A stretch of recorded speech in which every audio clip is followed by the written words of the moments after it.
A bunch of food down here. Yeah, like they're fatter than him. Players, look at Lloyd. You know what, Lloyd? I mean, you're looking for a recruiting coordinator, coach. I'm here. Yeah. He's like, I'll piss my pants right now. No way. We're wearing gray pants, long gray pants. He goes, I'll piss my pants right now.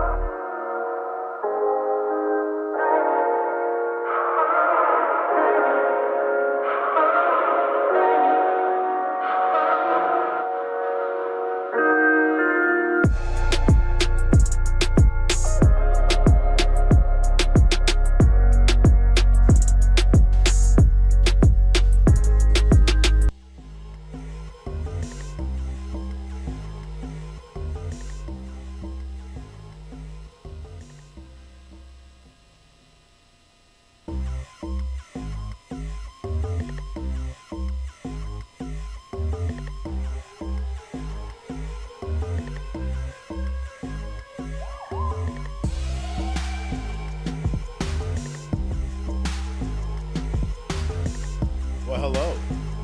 You are back for another afternoon edition of Mik'd Up. It is Friday, March 10th. And here we go. Let's get this thing rolling. We're into Are we it. truly mic'd up if there's no Mikey? We're just... What are we, Mitched up to this? Yeah, I think he's mitching up. Yeah, we're going. We're making the move. Here we go. We're in for a good weekend here, folks. We got LSU's taking on Stamford in a 3-game series here this weekend at the Box. You got the game tonight at 6:30. You got the game Saturday at 6:30 again. And then you got the Sunday afternoon baseball at 1 o'clock. LSU basketball. It's over. It's over. After I guess we can call it, we'll call it a disappointing year one. I would say a vintage performance last night for They- this season. Pretty on par, pretty consistent with how they've done things on the year. LSU took a loss to Vanderbilt in the SEC tournament last night, which will, without a doubt, end its season. So they are going to look to retool and kind of figure out how to be better about this thing next year. But as of now, LSU basketball, men's basketball, is done for the year. We have the World Baseball Classic, who's now finally heating up and getting going and stuff like that. If you haven't watched it before, you only get a chance to every 4 years. It's a treat. I promise you, it's something you wanna actually kind of get into. Over the weekend, you got the USA men's team playing on Saturday, Sunday, and then into Monday night and into Wednesday night. These games, I'm not exactly sure which one they are on, but these games will be televised on Fox Sports 1, Fox Sports 2, and Fox itself. I'm sorry I don't have for you exactly which ones are on which, but check those out. It will be great. They're going to be playing Great Britain this weekend, Mexico, Canada, and then they'll finish it off on Wednesday against Colombia at 10 p.m. Eastern. It's a night one. Those are the late ones. The Monday and Wednesdays are the really, really late ones. So you know all the 9 p.m. all the late people get a chance to kind of watch a couple innings before you slide in bed and go to Is that why sleep. these things have been so rowdy? Maybe Is it just because it's late at night, or is it? Actually they got the late games all this entire time. They got 9 p.m. I'm not exactly sure where their bracket is being played at, but it's got to be at best West Coast, right? Because I don't know why else it would be that late. There's no way they're playing at 9 p.m. on the East Coast or 10 p.m. on the East Coast. No, it'd be 9 p.m. East Coast. No, it would be 10 p.m. East Coast. Yeah, so like they must be playing West Coast somewhere. But if you get a chance, watch that. The games will be great. And they actually this year, better than previous years. The USA team has actually done a really good job of filling it with guys that are actual now stars in the league. So it should be interesting to see how far they can go and how well they play.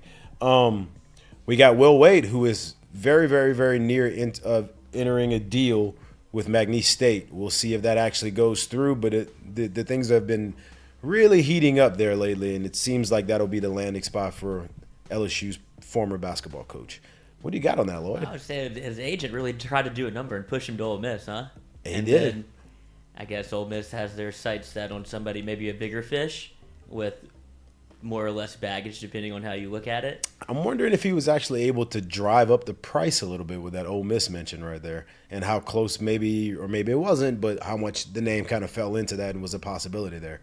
Yeah, I think that was agent work, right? You got to put your guy in a position to at least get your name back out there, get in the news cycle. Then, if it's McNeese that comes calling, maybe that's where you have to settle. And Will Wade's no stranger to having to build something from the bottom to the top, right? Like, he's done it his whole career, essentially. Everywhere he's been has not been a powerhouse. Like LSU, he described as like a sleeping giant, essentially. Yeah. He's like, I see the potential here. I see the energy they put into football. There's no reason we can't do that with basketball. He has the big PR tour, opens up, like, he brought free canes for all the people that showed up to his, like, quote-unquote signing day. Right. And then so you see the momentum that he can build.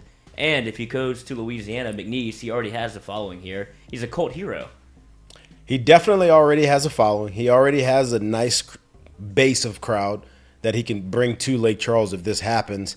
I'd be interested to see what he can do with that program moving forward over there, because the guy's not afraid to work. He is a workaholic, and he is going to get after it. And if that ends up happening, it could be a good thing for them. And I'm sure he's, quote-unquote, learned his lessons, right? And he'll be able to move in a more judicious way moving forward, and there you go.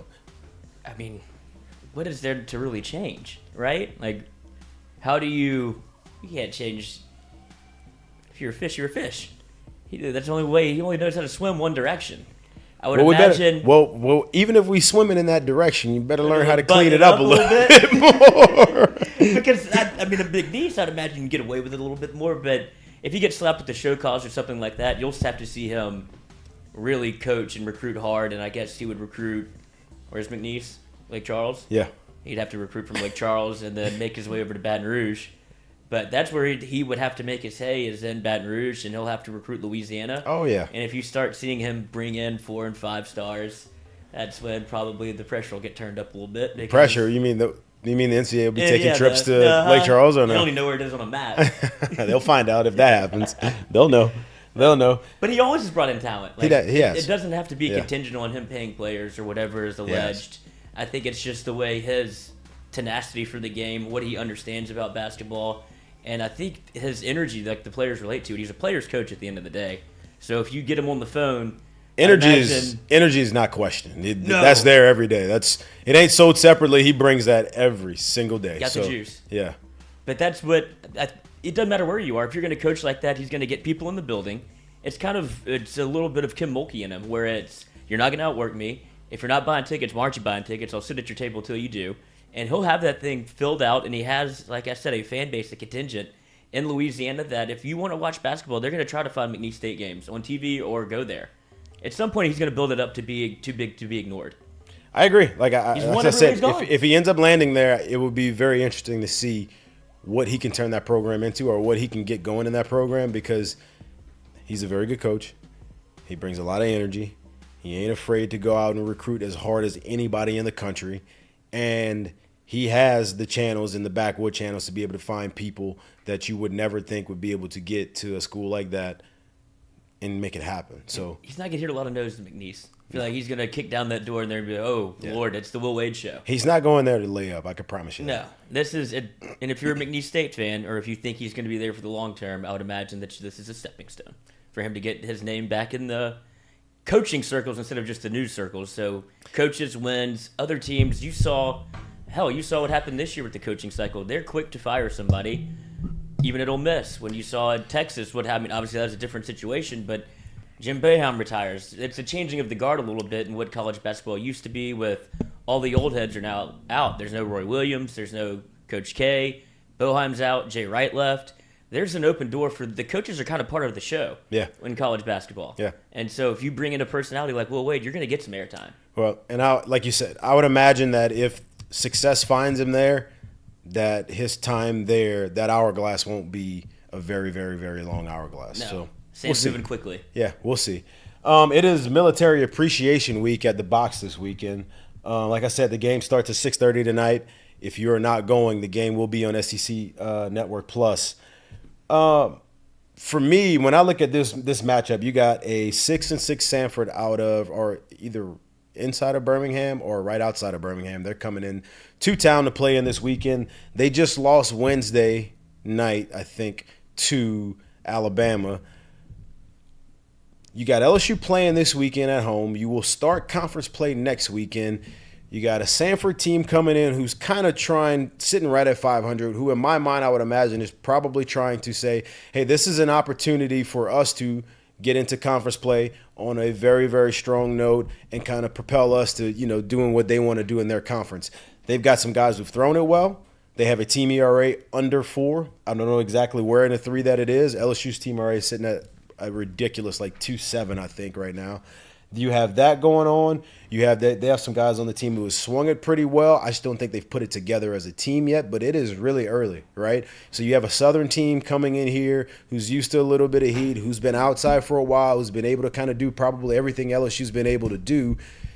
I would imagine that not only because it's the next one, as Jay would say, but it's a big series for them to kind of not lay down and let up their guard before they start, which is a very, very gauntlet of an SEC schedule, and they don't get the easy ticket to start the thing. So it's a big series coming up, and it'd be very interesting to see what they got going on. What do you got on it? I'm interested to see if it's I guess my biggest concern would be a look-ahead spot where LSU, you're itching to get into conference play. You've scored, over 80 runs in this 7-game win streak, or probably more than that at this point.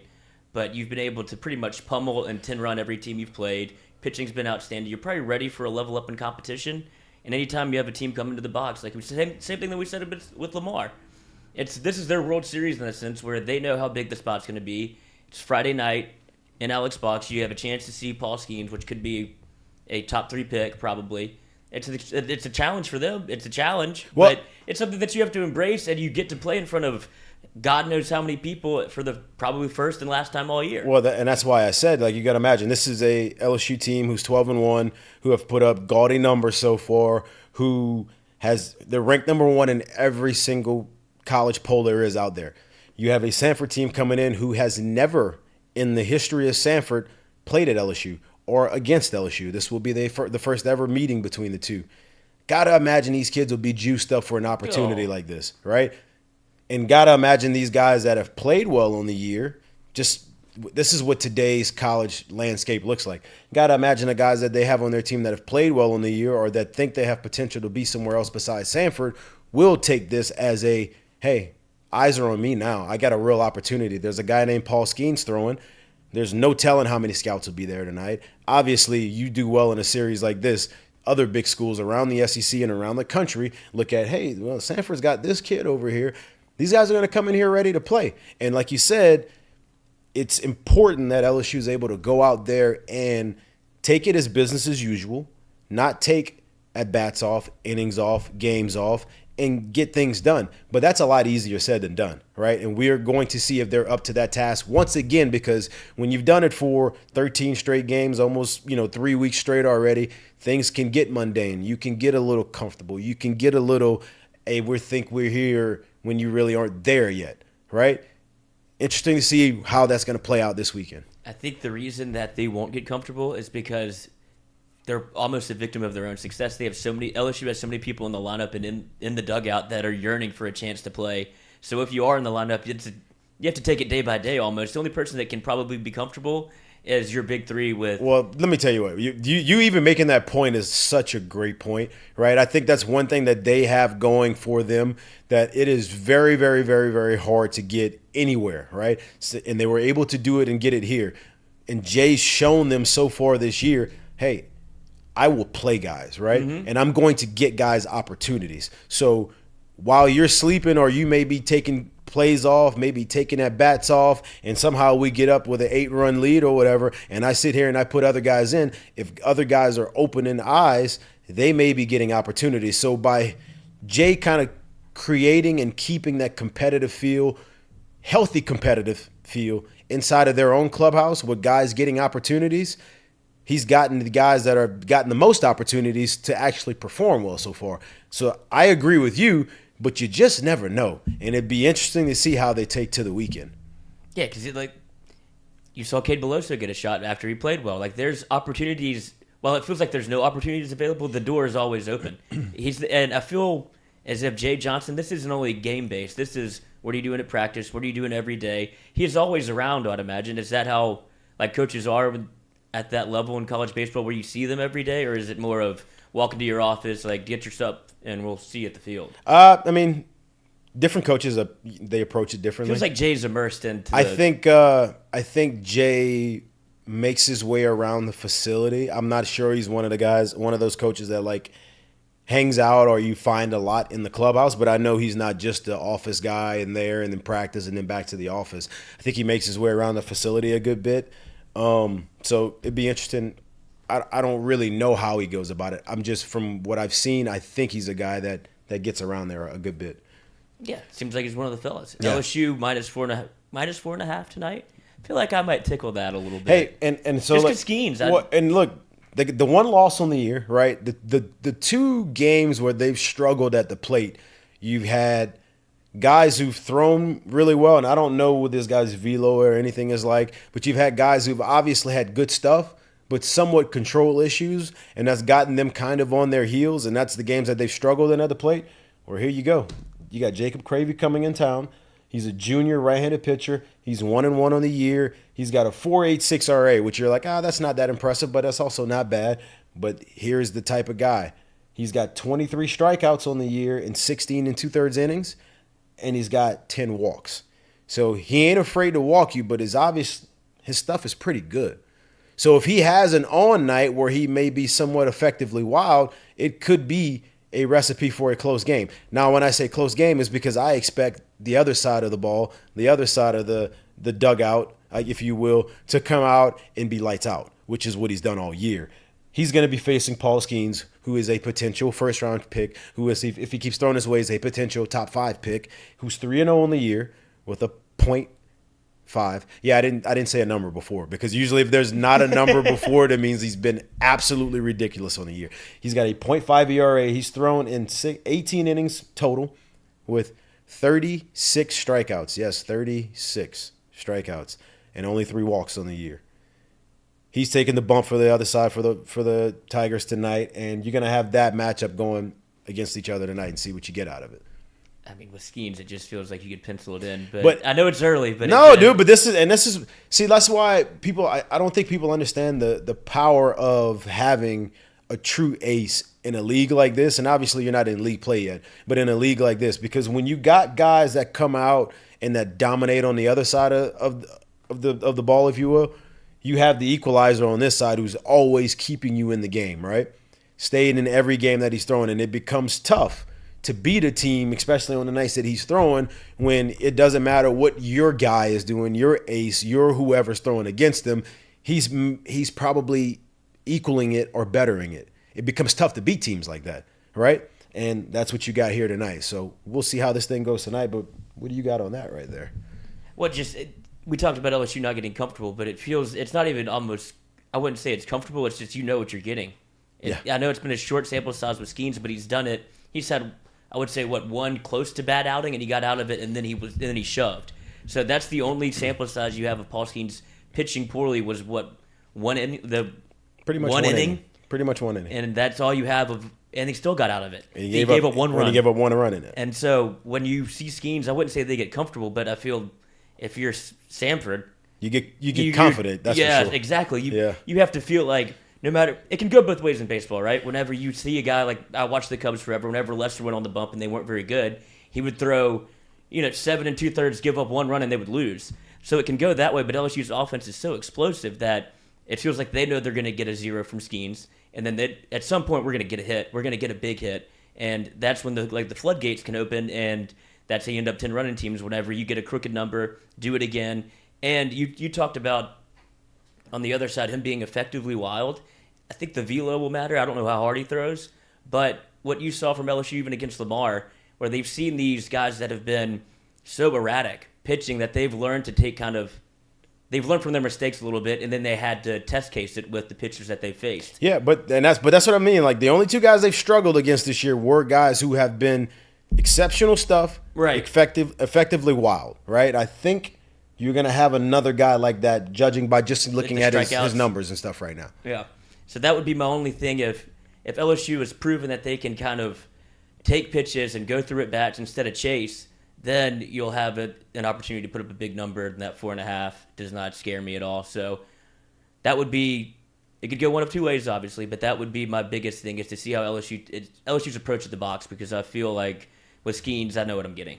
I would take the 4.5 tonight, especially with Skeens. 100%. Yeah. I'm there with you on that. Another thing to watch this weekend is we're approaching the month mark of the year, pretty much, of almost a month that the season's been going on right now, and things are kind of starting to shape up right now, right? We talked about early on in the year what we thought we'd see out of the pitching staff as we got in the SEC play and kind of what would go through the year. Well, here goes another big question mark, and we're going to get an answer about it at some point this year. So you're going to have Paul Skeens, who's going to throw tonight. Ty Floyd slid into this Saturday spot right now. So that means you're now going to have Riley Cooper out, most likely looking like he's coming out of the pen right now. We have a TBA for the Sunday game, right? So what has been Chase Shores on the year, and he has not thrown bad at all, he's thrown well, is a TBA and seemingly not going to be the starter on Sunday. Will that be when Thatcher Hurd slides into the weekend rotation now? Will you now see a Riley Cooper out of the pen? Will you now see a Chase Shores sliding somewhere towards the back end of the bullpen, where you also have a dangerous and very, very good Christian Little? But I'm sure he probably won't be available tonight, judging off the pitch count that he had 2 nights ago. He probably won't be available tonight. But still, what we thought earlier in the year is that we were saying, if this LSU baseball team is going to be as good as it can be, someone like Thatcher Hurd was going to have to be in the weekend rotation. Seems like that's kind of slid in there. Seems like if you're going to keep getting the type of pitching performances you've gotten out of Ty Floyd, sliding him into a weekend spot and letting him use that third pitch even more may be a spot for him. So it's what I think is good. What you're going to get now is possibly a Paul Skeens, Ty Floyd, Thatcher Hurd on the weekend rotation. And let me tell you something. That is nasty. Mm-hmm. That is nasty. Especially when you can have the big freshman just kind of go blow it out for an inning or two. Give me 6 outs. Give me 5 outs. Give me 4 outs, whatever it is, and Chase Shores. When you got Christian Little, who's been a dog back there, who's dominated back there. When you got literally the most trusted guy, obviously out of the bullpen in Jay's mind because he loves the kid. Mm-hmm. He's done great things for him everywhere, right? You got Riley Cooper still back there. You got 2 other lefties who are young who are ready to go back there. You still got – there's so many arms coming out of this pen that it is hard to beat a team like this, right? But it'll be interesting to see when we get that answer who slides in that TBA spot on Sunday. That seems like the most likely answer, right? After you saw what Thatcher did in his start. Obviously, Christian Little was impressive. I wouldn't see him going on, I guess, I wouldn't call it short rest, but it would feel like short rest, especially for him. He stayed at that, like you said during the game, that 55, 65 pitch mark. Yeah. So I would be surprised to see him throw. And I guess you'll be able to determine some of this by how he uses the bullpen throughout the weekend. Well, so here's the thing. When Christian threw on Wednesday, and he was able to get to, I think it was 55 or 60 pitches, whatever.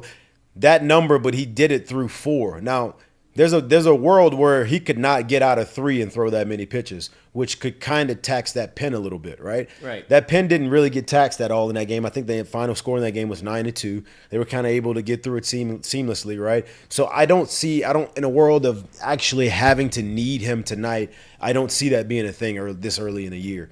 But now you get a chance to see what Chase Shores may look like coming out of the pen, especially because I think that Christian Little would be down tonight.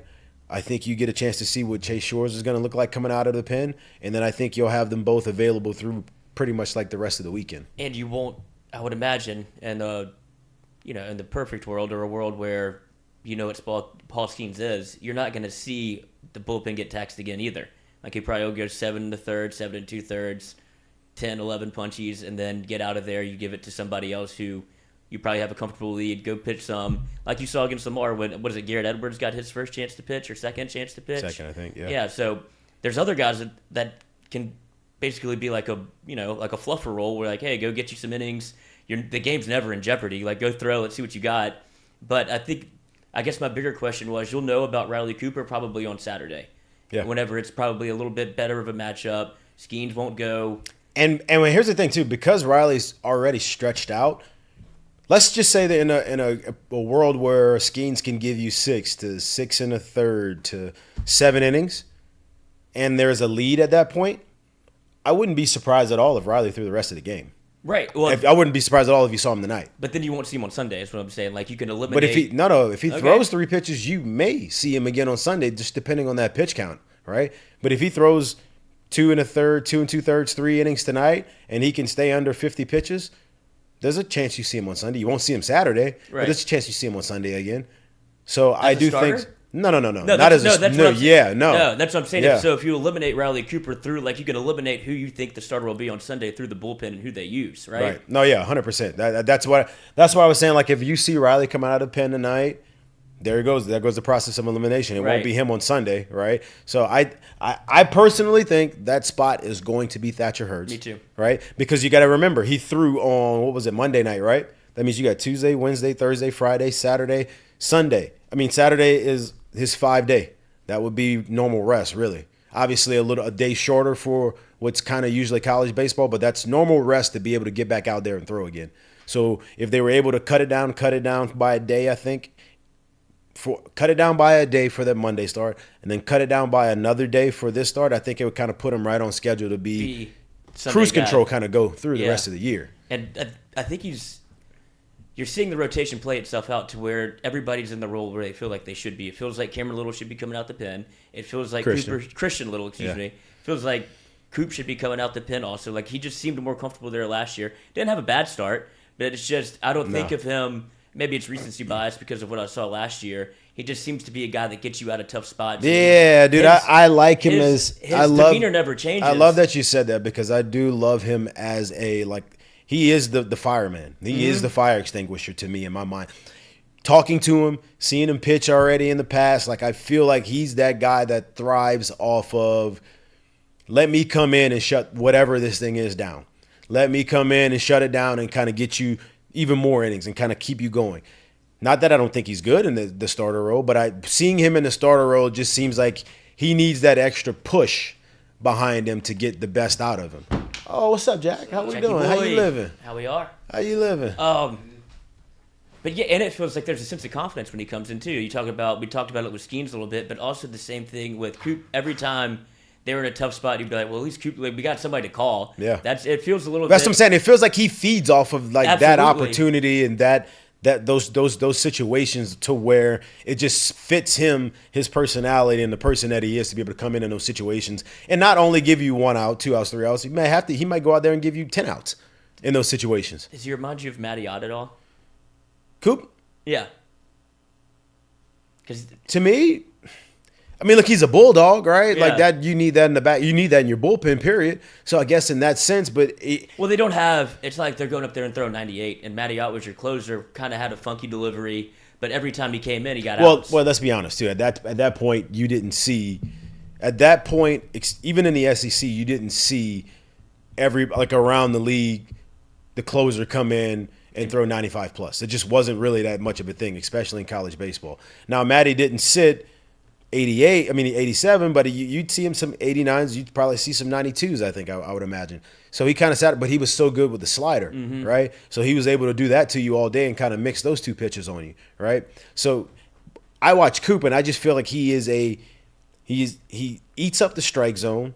I feel like he feeds off of pressure situations, and because he has such that I don't care, I'll go out there and do it. And that it's not that it doesn't fit the starting point. I just think this fits him better. Right? And so I like to see him in this situation. I agree. That's what I'm saying. It feels like it's kind of figured itself out. Everybody got an opportunity. Nobody did poorly. But when you think of the potential of Thatcher on a Sunday after you just went through what you saw Friday and Saturday, it's just they have another guy. And I'll say this too: if if it is that he's not going to start on Sunday and he comes out of the pen, I think it did him well. I think it did Jay well. I think it did the team well. That when Jay was able to have this conversation with him, if he's not going to start on Sunday, it's not coming from a, "Hey, you sucked," in a way. So now we're going to move you to the pen. I think they can both walk out of that meeting where Jay doesn't feel like he had to build his confidence up and kind of, hey, look, let's reset and kind of go back. It's kind of like hey, I like you in this spot. And Riley's like, yeah, cool. I did well for you there, but I can go back and do this too. So I think that it does better for them because now he's not looking for something now, Like he feels good. He knows he knows his role. He knows who he is. You know what I mean? So I think that stuff right there helps him too. No doubt. That's what I'm saying. It's all figuring itself out, which feels whenever you have an embarrassment of riches like they did, even the lineup is still, I feel like the offense is less figured out than the pitching staff is at this point because you don't know, you obviously have your guys that you can pencil in, right? But then there's so many people jockeying just for a spot to play. And that kind of can of worms was opened after Tommy White got hurt. And so I don't think Napolt plays third base forever. And so when you move Tommy White back to third, then you have just how many people are going to vie for that DH spot. Like you would want to do you move Trey Morgan back to first? Or do you still there? Yeah, or do you put Beloso at first? Like there's still so much tinkering to do on the offensive end. Yeah, there is. There's a lot of spot. It's weird because we sit here and say like figuring out, and it's not figuring out in the sense of like who's going to. I guess it is kind of like who's going to take it, but it's not who's going to take it because no one's performed. Mm-hmm. You got a lot of guys still performing World Tour. It's been hard to say, man, I just can't have this guy in the lineup right now. We just roll with this right now, especially right? Guys that even started off bad that got hot like Paxton Kling. Like his first weekend was like who? Paxton Kling. Like who? Mm-hmm. Yeah. I've been calling this for how long now? But you knew a talent like that was going to figure it out with AB. It's weird, man, because I really felt like he was going to be a big part of that team, this year. I can't tell you I ever thought he would open the season was he leading off and hitting second to open the year? He's leading off. Can't tell you that I ever saw that. Can't tell you that I saw him starting the year slow. But I was like, the kid's good. He has an unbelievable demeanor, and he's very, very wise, like beyond his years from when the times we had him on the show. Just talking to him, I'm like, I'm telling you right now, it's not going to take long at all for this kid to figure it out here. And it's taken him about 2.5, 3 weeks to kind of get on board and kind of get going. And he looks really good right now. I didn't know if he was going to be where they would put him in this early. Like you said, start him as the leadoff hitter at opening day. I thought he was going to be a little bit kind of like Mikey's story where they find a spot for him. He comes in and pitch hits or does something, comes up in big spots. Like it becomes almost too good to ignore. It's like we have to play him. But the amount of trust that Jay put on him early shows what kind of player he thinks he is. But to show what kind of dude he is too, you got to understand he's coming from a smaller town in Pennsylvania. Don't play in front of big crowds. You come down here, it's a culture shock. You play here. You get the opportunity to be thrust into the top of the lineup to start the year. You struggle, right? How many kids and how many people do you know at that point would be like questioning who they are and where they are and what he didn't do any of that. He didn't play for a few games. He kept working, obviously, right? Mm-hmm. Gets back in, gets opportunities, keeps making himself known. Then he homers in 2 games straight. Now you're looking at him. He's probably hitting 320 plus. He's hitting over 400 now. There you go. I mean, like that shows you what type of dude you got there. So you got extreme talent and you got great makeup as a person. That's why I thought him being here this year he was going to be a huge part of this team this year, and I think he still will be going forward as well. Yeah, it's going to be hard to get him out the lineup now. Yeah, it will be. It will be. And especially with how Jay's putting him at the end of the lineup is, they can't walk him. They can't work around him because Dugas, Cruz, and Morgan are coming up behind him. It's like he's got all the opportunity in the world to hit. Yeah. And he's figuring it out. Yep. And if he gets to sit in that spot, he's going to continue to be able to just rake because you got to pitch to him. He's super fast, so you don't want to put him on base. But here's the point too. Here's where it comes crazy. What you just don't see in a lot of college teams is this is all going on while what we had penciled to start the year was that Tommy White playing third base, right?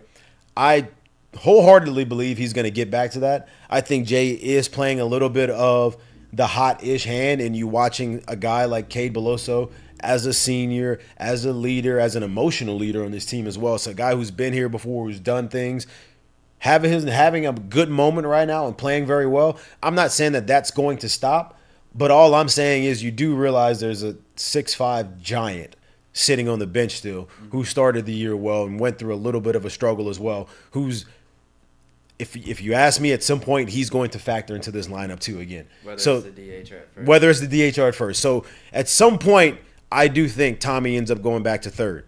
So if Tommy ends up going back to third, do we keep Trey in the outfield? Do we enter him there? Does Cade stay there? Because those two bats are going to be a part of this team going forward, right? And that's crazy to me that you can have that kind of depth on a college team. Question from a listener, Brendan Ryder. How many SEC series do you think LSU wins out of the 10?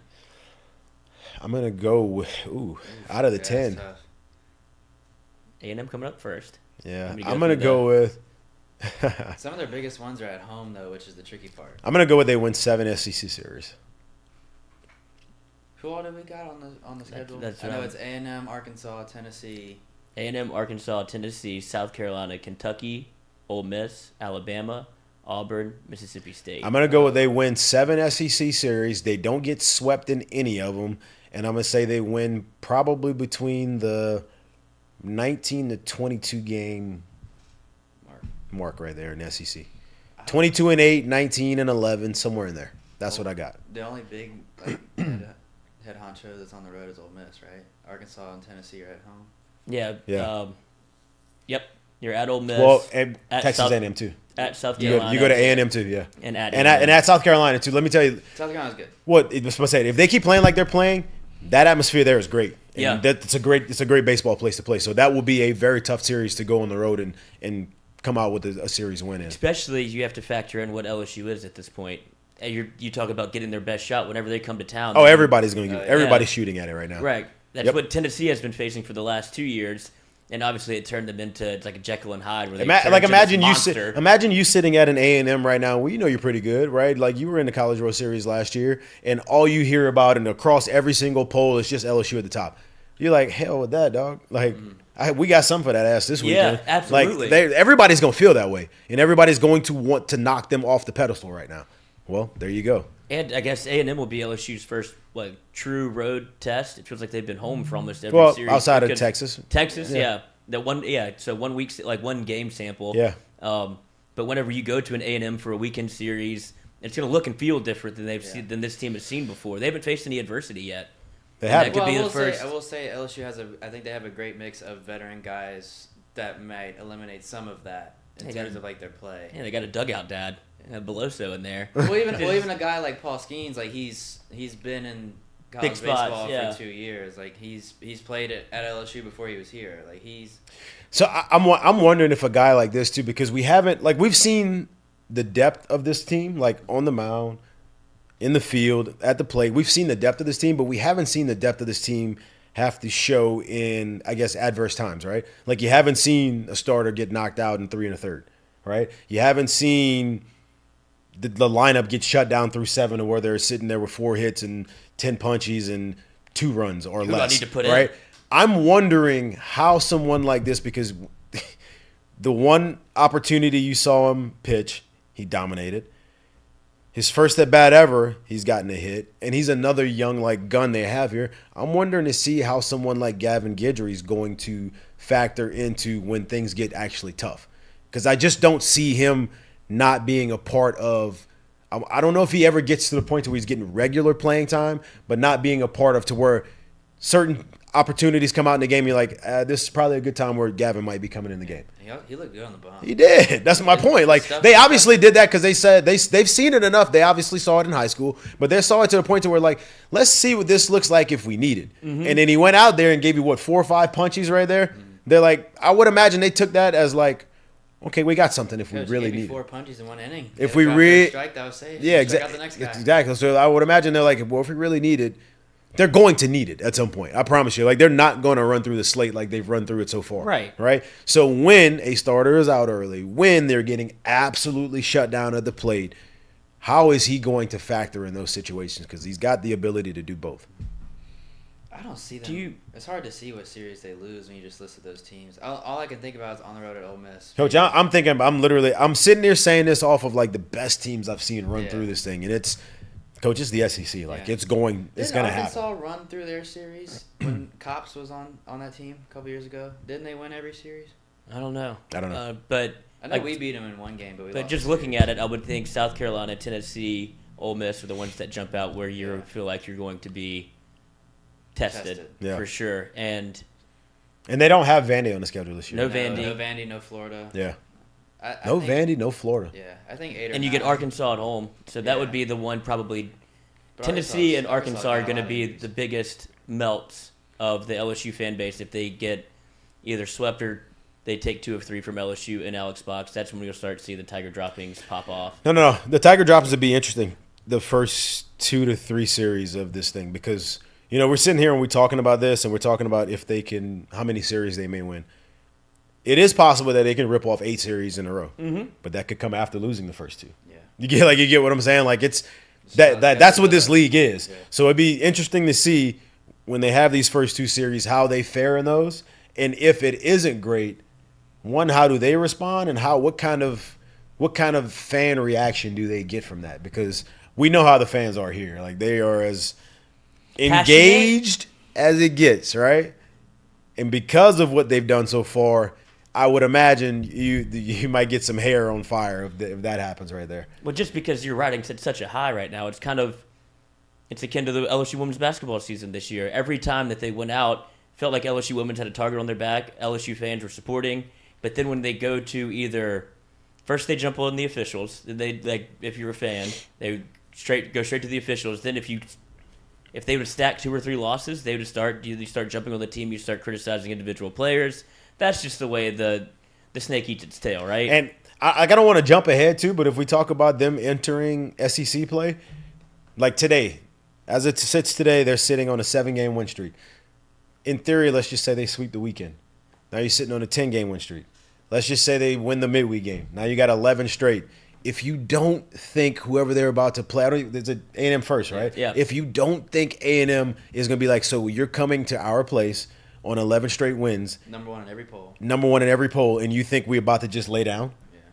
As a team that just was in Omaha last year, like they are going to get And everybody's best shot, And man. they took the series from us here last year. Yeah. And they came here and literally beat the shit out of them last year. Oh, yeah. Like, they whooped that ass last year.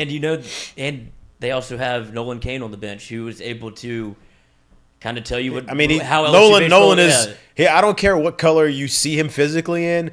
Purple and gold is literally he bleeds that, and it's in him, and it's always going to be in him, and he knows everything about this place, right? So with that being in the other dugout, and the possibility of them coming in on with those things going on, that weekend series is going to be crazy there. It's going to be crazy there.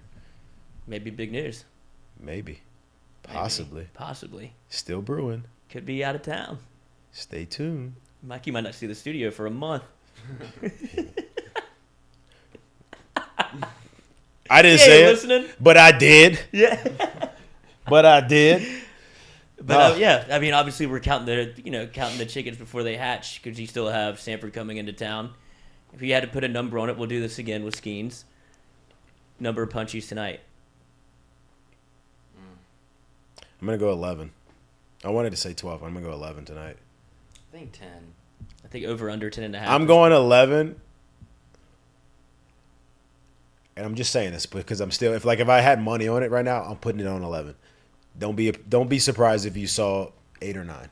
Yeah. With the still really good outing, but don't be surprised if you saw. Yeah, I mean, you can't be double digits every time. That's what I'm trying to temper my own expectations because I know how baseball works. I've seen good teams. Obviously, you can go as recent as Tennessee last year, where I'm sure their fan base and the team probably was like, "There's no way we're losing in Omaha." Like, we feel like we're going to win the College World Series because of not only their offensive approach, but who they had on the bump. On the bump, they feel three Team USA starters. Exactly. So it's happened before. So it's the expectations for Skeens to go out and have 11 strikeouts every game is absurd.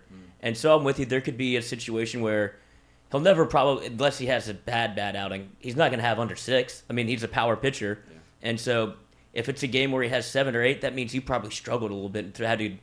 Probably threw upwards of 95 pitches and 5. And exactly. I was going to say 6. So that's the worst case scenario for him, but he's always going to get strikeouts. So it's good. I would set it at 10.5. So 11 sounds good. So I'll go 12. 12. And then get him out of here. Get him ready for the weekend. Because I feel what like did you say? How many did you say? 10. You said 10. 10, 11, and 12.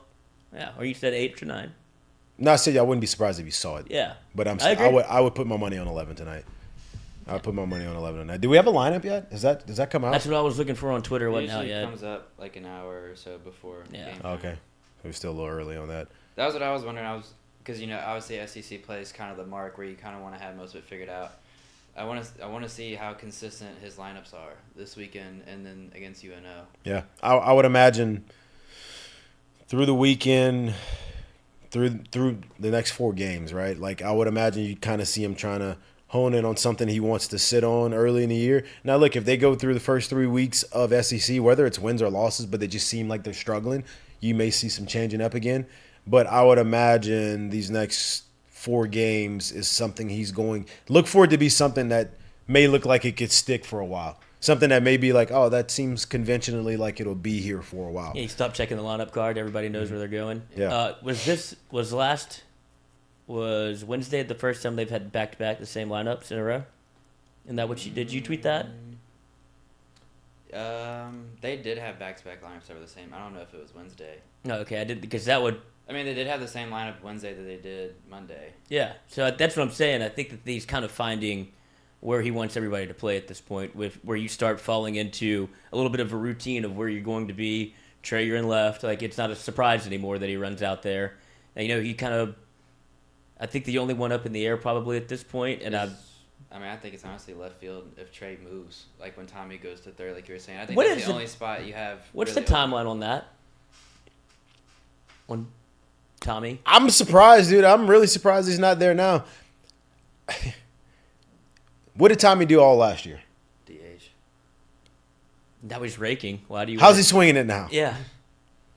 Better. I'm wondering if in the back of Jay's mind, he's like, look, I know I told you can come here and play third if you win the job, and you did win the job, but you got hurt doing it, quote unquote, right? Right. Like, it just is what it is, freak accident, whatever you want to call it. Because you're gonna dive at third eventually. Right. You got hurt doing it. It took you a while to start feeling good again. You're doing what you did last year in the sense of DHing and feeling comfortable and raking. Homers. Why on earth are we going to switch that up? That's what I'm wondering if is in the back of his mind. Well, especially when Trey's playing so well in left. And the biggest, 100%. Because Trey's playing well in left and because you can have someone else playing first. And for me, the biggest reason, which people don't really know that's a thing, I guess, is that Tommy's got another year here, right? Mm-hmm. It's not his draft year. So in the sense of he don't have to doesn't prove have it. to feel the pressure to put him out there to be able to get drafted the highest because he ain't drafted this. He ain't going to be drafted this year anyway, right? So he could literally be taking Tommy as like, dude, I'm doing what is absolutely best for the team right now, and you have excelled in this role all last year, and you're doing it again right now. Be a team player and stay here right now for us. I know you want to play third. I know you can play third. You won the third job. But I'm wondering in the back of his mind if that's creeping in Jay's mind right now. Because the offensive output, it's impossible to ignore him finally getting comfortable. And it could have been maybe he came back too early from the shoulder or whatever. But the numbers difference between him playing in the field and DHing and him DHing is.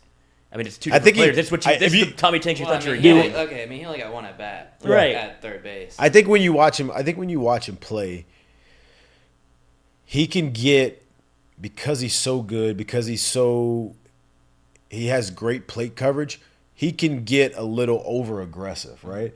Especially early in counts. And I think that is something that if you watch him play and you're scouting against him, that's something that you may want to use to your advantage to try to get him out, right? Is not necessarily just feeding him stuff early in the count, because he is very aggressive and he is very good in those situations. I think when he came back, I think he got into a little bit more into that over-aggressive situation where he hadn't been seeing pitches either, and kind of got himself out more times than he should have been getting out at that time. And now he's kind of getting comfortable again and seeing the ball better, and all of that stuff is kind of coming back. But I do think that's something that when he struggled early this year, it had a lot to do with that, as opposed to the time he was out and not playing third at the same time and all that stuff. It's an adjustment period. And the only reason I bring it up is because I think if you wanted to keep him at DH, you talked about Guidry. I could see him sliding into third and getting him in the lineup if he's not going to pitch as frequently as he could. He obviously played shortstop in high school and he dubbed himself a two-way player. He said, I could pitch and play offense, and I can field it. Like, he wanted to play both, and Jay Johnson sold him on playing, essentially being a pitcher. He's not going to be a PO. So if you want to slide him into that lineup, I think there's a spot for him at third if Tommy wants to be okay DHing. It's fun. Also, there's a world where Tommy goes back to third, and you just put the other one of Beloso or Jared, whoever's not playing first, in that DH spot, and you get all those bats in there. Where Trey, like you brought up the draft, well, Trey's likely going to get drafted as an outfielder, so do you want to leave him out there since he's playing well already and just let him get Trey's going to have a – since this become a thing so early in the year, like I wasn't I won't say I wasn't expecting it. I knew he was going to have to play the outfield at some point, right? But it's happening a lot pretty early in the year. I do think there's a good chance that you're going to see Trey have to show a decent sample size of his ability in the outfield, right? It's really been tested. So I would imagine you would see over a third of the games, if not more, right? But over a third of the game at least in the outfield. Well, it's already kind of started, right? I just think it's funny because you're sitting here with this situation and we're forgetting, like, when we keep talking about like how deep they are, right? You're forgetting that there's still a Josh Pearson on the bench right now. There's still the Jared Jones on the bench right now. Somehow Joe Bear has fallen out of the lineup right now. And I'm not saying anything about any of the decisions it's made. The lineup's rolling right now. But somehow Joe Bear has fallen out of the lineup right now. That's a very, very, very – and there's a ton of other guys in that. But I'm just saying Stevenson. I'm bringing up guys that literally have, like, substantial playing time that excelled last year, right? Those guys are sitting on the bench right now. And it's crazy to me that, like, this is where they are. This is how it's rolling. And – how could it be affected / move around and jumble around going forward, you know? It's just I feel it's almost like you feel bad for them because they played got to a regional last year. They showed that they could compete at the SEC level for LSU, and they got substantial playing time. Hell, Pearson broke the goddamn hit record in Hoover. See, yeah, I mean, Joe Bear was on fire, and so you would imagine that they came back into the season thinking, it's my job to lose. Well, I mean, you watched the Joe Bear, who was literally a starting left fielder on opening day. Yeah. You know? And he gets lost in the shuffle because of what happens with the injury. It's like you forget about the guys that fall out the lineup that are like, I was always starting. I didn't do anything wrong. Yep. I just got there's like I said, it's an embarrassment of riches. And the only thing that frightens me is the ego, and it seems like this team has none. You can tell in the dugout they enjoy like being on the team with each other. Which is the chemistry so for me, I never saw it as like an ego thing with this team. I was worried, and I think like anybody who could assess what they had in that clubhouse was worried if it would be too many I want to be the alphas instead of just I want to be a part of the team and do my part. You know? Like, let's tell the truth of it. There's one Dylan Cruz on this team right now. Mm-hmm. I don't care how good the rest of the team is. That team goes and doesn't go as Dylan Cruz goes, right? He is the best player on that team. He is the best position player for sure on that team, right? Best player in America. Right? So with that being said, were other guys going to understand I could have the best year ever, I'm still not going to be considered better than Dylan Cruz, even if my numbers this year are better than his. He is the best player on the team.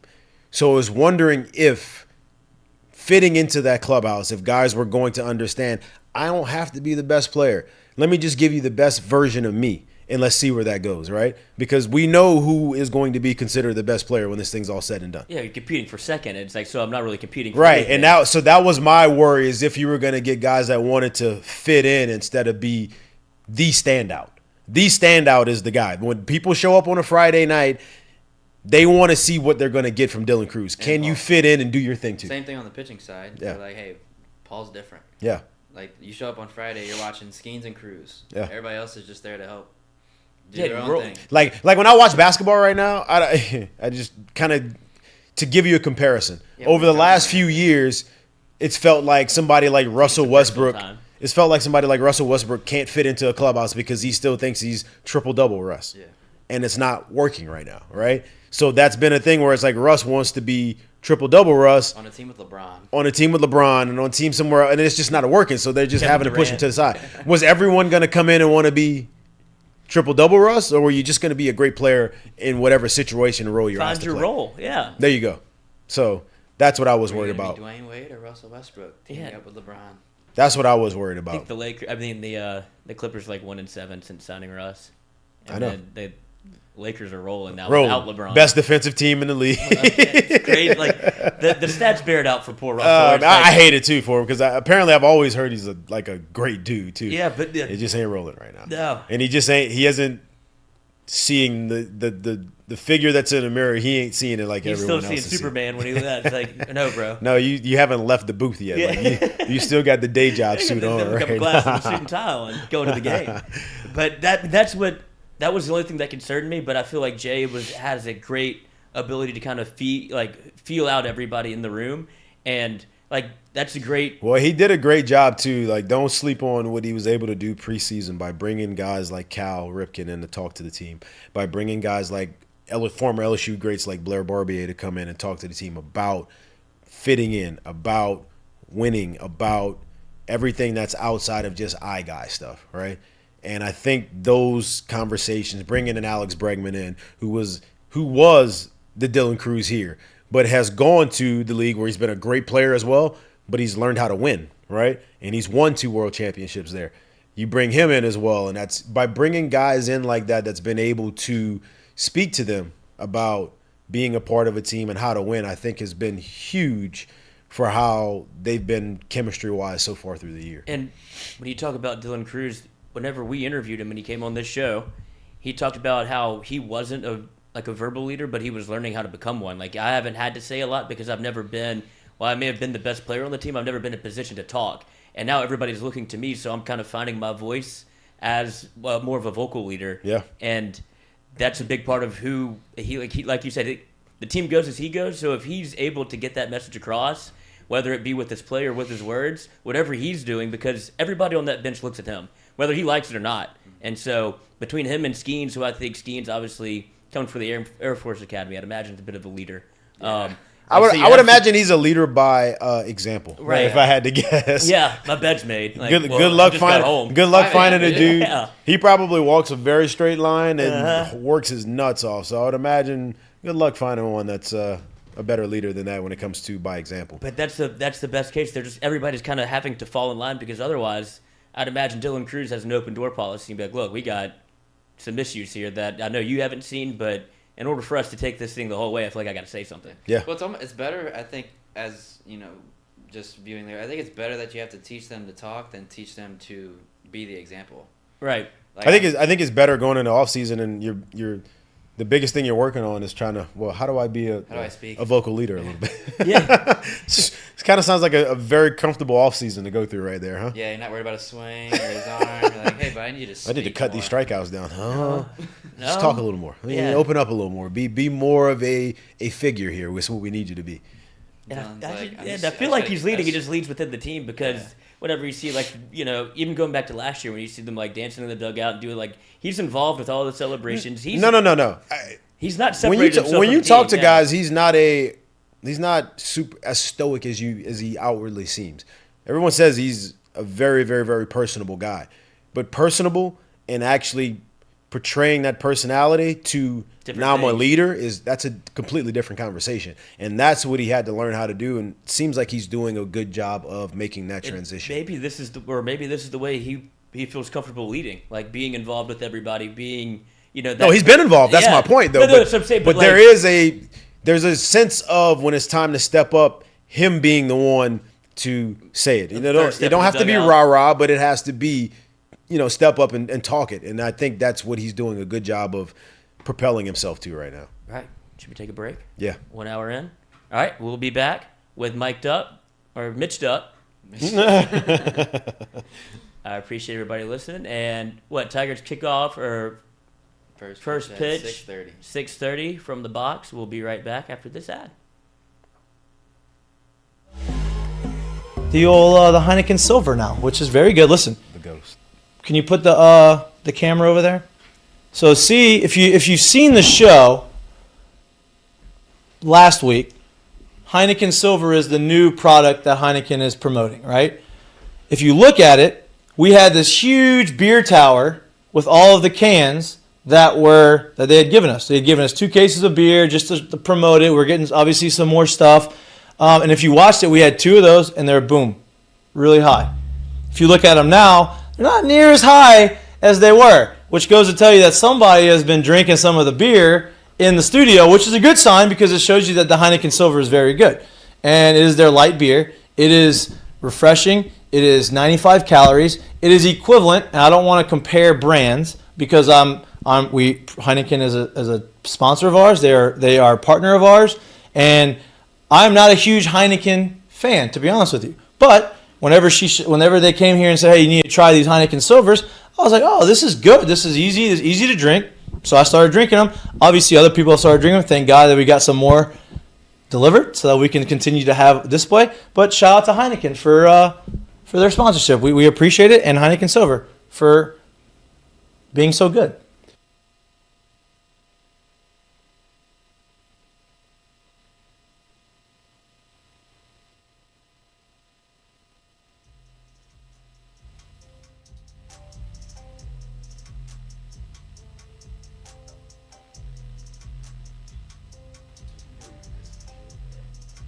All right, welcome back into Mik'd Up. We are brought to you by FCO Solutions, a civil construction company that specializes in new multifamily construction, specializes in site drainage, site utilities, earthwork, site clearing, house pads, ponds, demo work, hurricane cleanup. If you're interested in any of this, call my guy Tyler Leday, 318-229-5585. That's 318-229-5585. He actually called me during the show for the second time, which the man sponsors it. You would think he would be an active participant, but know what time it's at. Well, he's upset with me because you beat him in golf? No, that would never happen. But we're playing in a member guest, and he keeps calling me every day. He's like, "Have you practiced? Have you practiced?" That's why I'm not answering the phone. I'm practicing. But call my guy, Tyler Leday at FCO Solutions. I'm not really sure what they do, so I can't really explain more other than what I'm reading off of this ad sheet. So. FCO Big Solutions, foundation guy. Yeah, he builds the foundation. It's like Skip Bertman. There you go. You got to build the foundation. Not a concrete guy, but a foundation guy. There you go. Build the foundation, then hold the rope. Yeah, hold the rope. Speaking of, Sunday night, 6 to 8. Big night show guy. Huh? Mike Bianco? Just under. I have no clue. I think Mike Bianco's on this Sunday. Is he? I think I saw that. Oh, nice. Oh, so yeah, and shout out to Jake doing the social for Hold the Rope and Ripley. I think he's been live tweeting the games. He got himself a little pass. Nice. I see. He copied somebody's style. I couldn't imagine who that would be. I don't know. Steal my swag. Champions got to change the letter. You get the same guy. I sat there on Monday. I felt so out of place amongst those rich people. Oh yeah. I was like, I'm not supposed to be here, but I got this ticket. Champions Club is nice. And did you put your feet up? Oh, I sure did. They had a little phone holder. But so you gotta go. Yeah, you gotta go. I'd do it all on there. Just act like. How y'all doing? I'm here. They had to kick me out. I was just sitting around waiting, watching the field after. They were like, "Sir, you have to leave." I was like, "I don't want to leave." Well, I'll be here till Wednesday.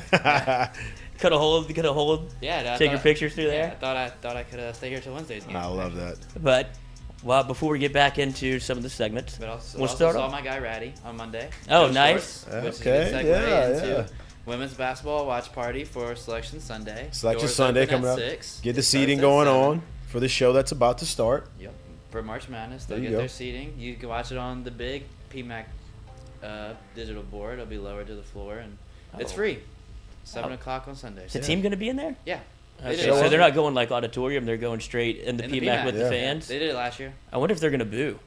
Like, if they're a 3 seed, Coach, you might hear some. They probably will. If they're a 3 seed, you probably might hear some boos. Yeah. Because usually you get you do this for the excited reaction of 1 seed or you roll the bubble and you got in. Well, if you're a 3 seed, you're still in a great spot, right? You're still hosting. Yeah. If it's lower than a 3 seed, definitely boo birds. If that happens, they might throw trash on the floor. Yeah, that's what I'm saying. It could be a spectacle. Yeah. It could not just be show up, get some popcorn, oh, that was cool, congratulations, send you off. Kim goes like this to the camera. Yeah, they go bad boys. Literally, it might go viral if they're lower than a 3 seed. I can tell you that. Nah, I think the floor is a 3, but even that's really a 2-loss 3 seed. Yeah. You lost to South Carolina and you lost what in the SEC tournament? Tennessee. 2 points. Yeah, in the SEC tournament, that shouldn't really count. Against your seeding, it been dropped up 6 spots. Yeah. Speaking of, that could be a future mistake of the day, but my thing mistake of the day. Brought to you by one more point. Okay. The rankings thing pissed me off because if South Carolina would have lost to Tennessee, you think they're talking about? No, they don't change anything. No, not at all. Still the number 1 overall seed. It's bullshit. They're going off of past history. Yeah. Well, that and strength of schedule. Yeah. But whatever. I think LSU's pretty much shown they can compete with anybody. Yeah. Anyway, that could be a future Doe's mistake of the day. Today's is to a former LSU coach and a former friend of the show, both this show and Colada's show. Mason Smith has decided to take his talents to Texas A&M. Congratulations to him, I'm sure. But we've had previous conversations off the air where I was like, anywhere but A&M. And he was like, I don't know. He was very cagey when it came up, so I was hoping this wouldn't become true. But congratulations to Mason. Getting back in the coaching ranks, he had to do a hell of a job recruiting while Edo was, I guess, out. Banging blondes? Yeah. He wasn't on the recruiting. He was on the recruiting trail, just a different one. Different one. And Mason was in a hospital bed recruiting on the phone. So, Mason, congratulations. Fuck you, but congratulations. See you in the fall. Yeah, go be the 12th man. Go learn some weird shit. I'm proud of you, buddy. Keep it moving. Give us the invite to the Midnight Yell. Yeah, I will not take it. I won't be there. We wouldn't know. I wouldn't even live stream myself in. Video it so we can clown it. Yeah, sneak us. Yeah, be us. Sneak do us that. some footage for mistake of the day. Exactly. That's what you could do. And send us the recruiting pitches. In other news, that's what you do to the mistake of the day, though. It's like, hey, this is what happens. We're moving on. Exactly. In other news, I don't know the exact date of this thing, but apparently the Saints have given Jameis a date we need to know by. They're offering him a restructured contract to come back. Wednesday, there it is. They're offering him a restructured contract to come back and basically be the backup. Obviously, comes on the heels of them signing Derek Carr, who will be the starter this year for a lot of money, but that's how it goes, right? What do y'all think about that? I mean, I think they saw last year with all the injuries, and they're like, hey, we can keep every quarterback that we can get. I think he should take the deal. It's been an unfortunate run. Where else does he go? I think it's been, well, that's my point, because I think it's been, for him, it's been a very unfortunate run the last couple of years since he's left Tampa, of injuries and how things have gone to where he just hasn't literally been on the field like you expected him to have been on the field. And that's where it's at. I think he's kind of pigeonholed into, well, they know me here. They're asking me to come back.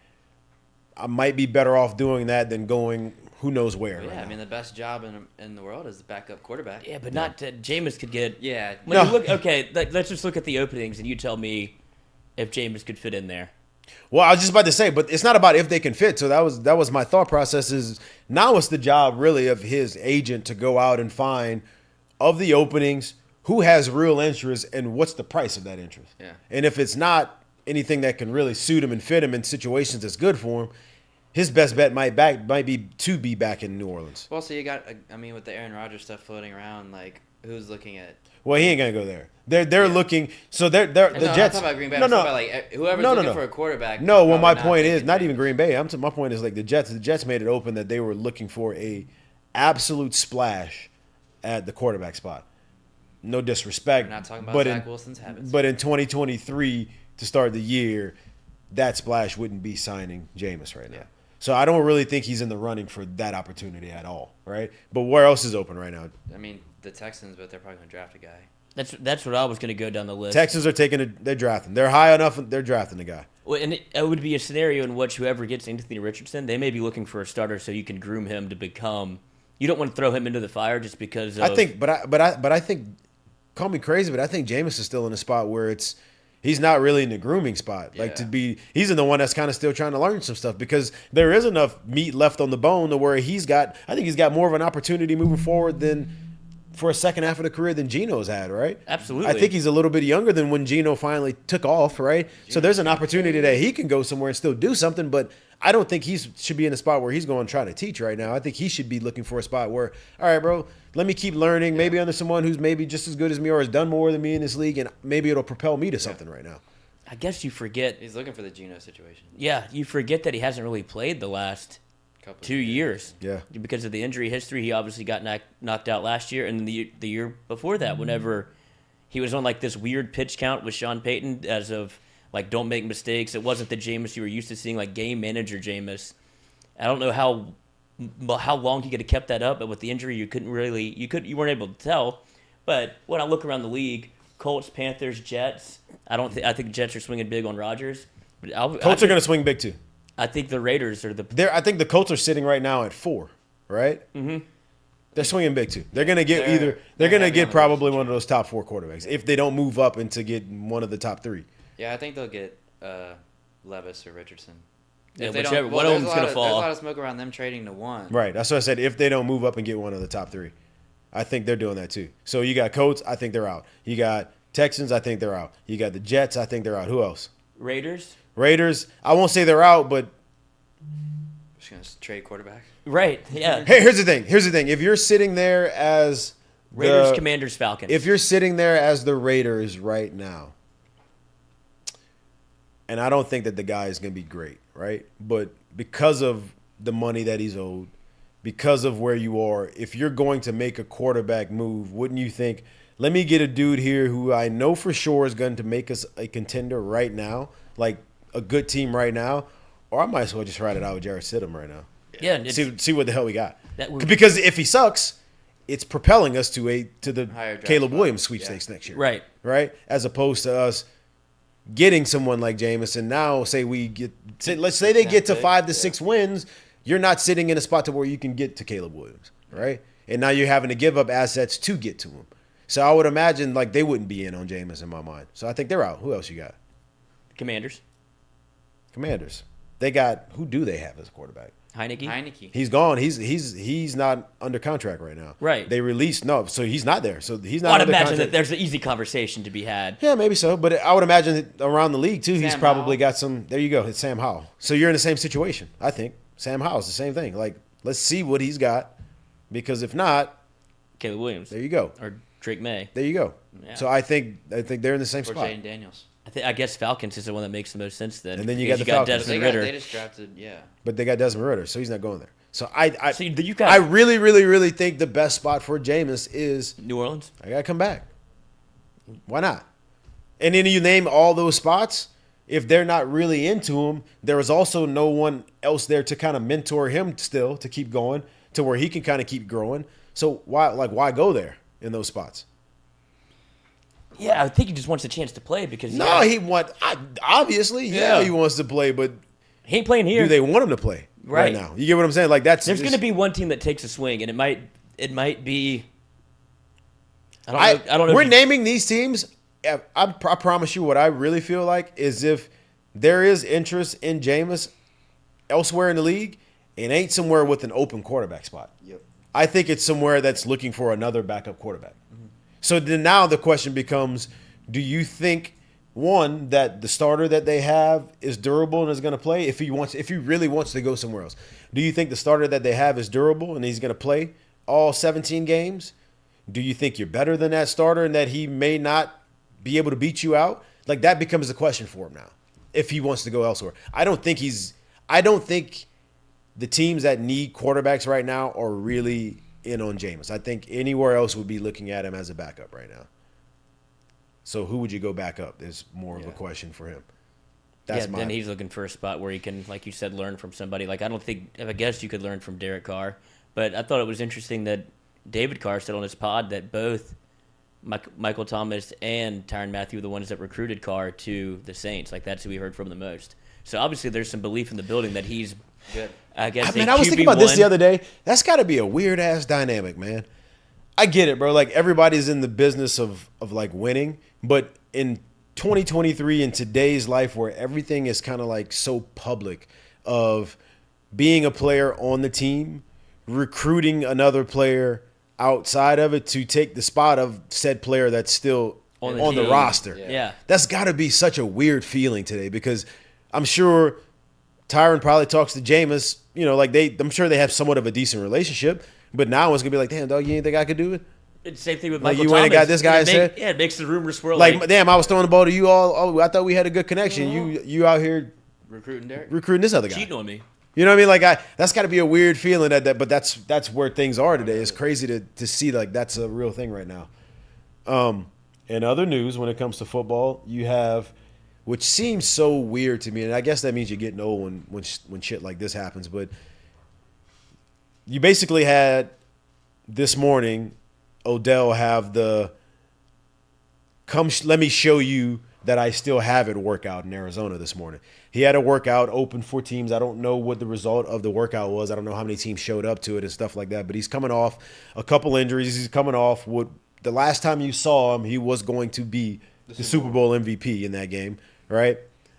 And now he's 30 years old, coming off a torn ACL, didn't play at all last year, his second ACL, didn't play at all last year, and he just had to work out 4 teams, and he's going to sign somewhere, like 100%. But it's just so weird to me seeing a career that you've seen from the start of it seem like it's in that like ninth hour of are you going to make another last push, or is this your way on, or this your way out? Obviously, he's going to sign somewhere. But I would imagine that the Odell star kind of shimmers off a little bit if wherever this next stop isn't a, and I'm not saying it has to be unbelievable, but it isn't a quote unquote successful stop. Yep. At least somewhat reminiscent of his year in LA. Right. What kind of deal do you think he signs? Would it be, if you're Odell, do you do a 1-year prove-it deal? Where, look, I popped off for 1,100 yards, Depends. 8 touchdowns. Here's the thing, and you know how, like, he obviously likes big lights. He likes the show. He likes to be somewhere where there is a lot of eyes. Yeah, but that's to his detriment at some point. I don't think so. I really don't think so at all. Because he's such a star. No, he is. It doesn't matter. Wherever he goes, He made it Cleveland. there is people that are going to look at him, right? So when you say, is it a 1-year take it, let me show you what I can do deal, or is it a multi-year deal? I think if he chose to say, all right, the best spot for me and deal and situation for me right now is in Buffalo, I don't think he would sign a multi-year deal in Buffalo. I think he would say, let me show you for a year, maybe win with one good quarterback, and then go get a multi-year deal. Yeah. But I do think he would sign a multi-year deal in Dallas. Or LA. I do think he would sign a multi-year deal in LA. I do think he would sign a multi-year deal in New York, either New York team, especially if the second one, the green team, got Aaron Rodgers there. I do think he would do multi-year deal there. I think if he could go to a spot where it is something that seems like it fits along with what we know of his character, yeah, I think he takes a multi-year deal if the opportunity's there. I think if he chooses not to do that and he says, I'm just throwing names out there now, like he says, let me go to Denver. Let me go to Buffalo. Let me go to Jacksonville. I'm literally just throwing names out there. Right. I don't think he takes a multi-year deal there. I think he shoots for a 1-year, let me ball out to go get a multi-year deal. And it's such an interesting dynamic with him. Like, what is he valuing at this point? Is he looking for it? Because it seems like when he joined with LA, he was like, I can get a Super Bowl here. And I guess you count that. Well, he forced his way out. You got to think of it. He kind of somewhat forced his way out of Cleveland, which was that was a trade deal, right? Or was it Cleveland released him? I think it was a trade deal, if I'm not. I can find out. I think he got. I think it was a trade deal. He got released. Maybe so. Maybe so. Either way, my point is, I think like Odell still. I would imagine guys like that, if they're going to play, still thinks that their talent is everything that it's always been, which is probably why he chose not to, quote unquote, play last year. Remember, he was supposed to be ready in November. Then it became, he'll be ready in December. Then it became, he'll be ready for you in the play. I think it was, it ain't there yet. Let me push it back. Well, it ain't there yet. Let me push it back. I think a guy like that who, if he's healthy now, which I would imagine he is, still thinks my hands haven't gone anywhere. My top end speed hasn't gone anywhere. I can still make moves. I'm the same dude. Still good enough to be in the league. He's 30 years old, Coach. Yeah. He ain't old, right? So I would imagine Odell still thinks he's a bona fide one. And he very well might be. You know what I mean? Like, I still think that he thinks that. And I think he's looking for not necessarily the opportunity where he can go there and show up and be the one. He may have to technically be the 2. But I still think when he gets on the field, he thinks he can give you 1 numbers. Right. And it doesn't matter if he has a quarterback to do it. And I think he's looking for a spot to do that at. Dallas seems like the most interesting fit just because they flirted a lot last year, and they're the reason essentially that he sat out the rest of the year. They, leaked some information from his workout, and I think that was, we talked about agents making moves. I think that was a ploy on Dallas' side, try to drive down the number a little bit. And Odell was like, I'll just sit the year out. I think that was a vintage Jerry Jones move. Like, let me drive down this number. Maybe we can get him this year if we need him, and if not, I still put that out there. We're into putting up as much money as anybody else will probably can put up for him next year. I think Dallas is. I mean, it's hard to say they're not, right? They don't have a 2. Like, they legit don't have a 2. And the one that they have, although he's a very, very solid receiver, I'm not exactly sold he's a bona fide 1. So for me, like, I just don't see how Dallas could not be on that short list right now. Who else do you think would be up there? For Odell, I think you named some teams that's what I'm saying. He's either chasing numbers for himself and for a contract in a 1-year deal, or he's chasing a place where he feels very comfortable in, or he's chasing a ring. And I think the first and second option kind of go hand in hand, where he can go to a great spot that has some cap room, like a Buffalo. I know he didn't want to live there. Yeah. I've never seen, I guess he played in the cold in Cleveland. He didn't really consider that to be very much fun. But if you can get to a team that has a culture that you can fit in, like him and Diggs seem like they would get along. Everybody loves Josh Allen. You go to a culture that wins, and he's able to – there's no pressure on him at that point. How about this? I'm thinking about something like this, which is crazy. So, he had that workout in Arizona today. Mm-hmm. Arizona's – I won't say former because he's still on the roster right now – was or probably still is on the trading block, and he's probably going to be a draft day deal if I had to guess. D-Hop? You think they talk? And they're like, hey, bro, let's go somewhere together. Package deal? Because it's not going to be in Arizona. It's not going to be in Arizona. So, my point is, let's just say, and he wouldn't go back there, but, what if D-Hop got traded back to Texas? To Texas, which is Houston. The Texans. And Houston took Bryce Young, and now you got D-Hop and Odell as the 1 and 2 there. That's like a Madden move. With the guy who missed last year, forget his name, from Alabama, the one that had the cancer or the leukemia, I think. Judy? No. No. Ruggs? No. Texas? No, definitely not him. Nope. Texas drafted him Houston drafted him last year. He was a second or third round pick by them. Missed the entire year dealing with the leukemia, I think it was, and should be healthy. John Mechie. Who can go? Man. Team that looks and so I don't bad. I just don't think that would happen, but I'm just saying, imagine a situation I feel like there's some teams that could happen in the Colts situation, right? Why couldn't that happen there? They got one receiver right now. Really? I mean, they got the tall kid from Cincinnati, who's really just a deep threat. But they have what's his name? Which team? The Colts, Indianapolis. They got the two big receivers, right? They don't have any dudes. Trying to think of his name without typing it. Light-skinned dude. I forget his name. Oh, that they traded for Chase Claypool? No, not him. Oh, no, not him. Michael Pittman Jr. There you go. They got him there. So, what if, you added an Odell and a D-Hop? Just think of any team that you could say, well, they got a 1 or maybe they got a kind of 1, and all of a sudden you can add D-Hop and Odell. That's contingent on them having a conversation, I'd imagine, and your cap room, because D-Hop's going to be a hit. Well, D-Hop's going to be a hit, but Odell's not right now. Right. Potentially, right? I think that'd be a situation would be like, hey, let's go prove it for a year. It's like the Eagles. I'll take a 1-year prove it to go play with him, and then we'll do it this way. Yeah. I do believe he plays football next year. I don't see him getting the same treatment he got where people are, if you're going to drive down his price and be nervous about his health and he's saying, come watch me work out, if you take a flyer on an athlete like Odell and it bangs, then I don't think I don't think you see him signing though until after the draft. Maybe before the draft, but probably after the draft. Yeah, because then it opens up the whole world of once you see all the trades and these teams kind of the rosters kind of form already, and I think that's when he makes a decision from there. And you don't want to sign it be trade bait essentially for the draft where it's like, oh, we just got Odell and we didn't really tell him this. Yes, I'm saying I don't really see that being that's. Yeah, and you'll wait to see how the quarterback position shakes out with Lamar. And unless he literally in his mind right now has a short list of quarterbacks he'd want to play with, I don't see him making a decision to go somewhere before the draft. No.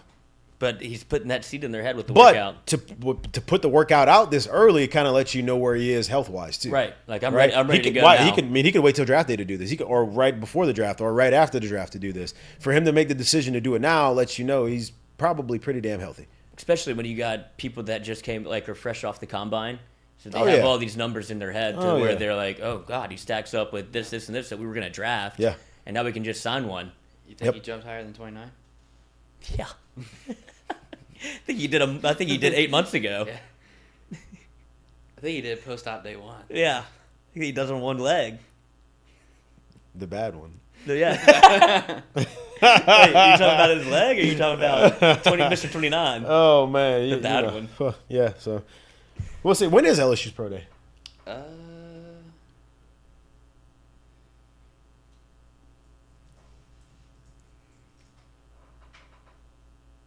It's usually in April. Yeah, it is usually in April. They're about a month away.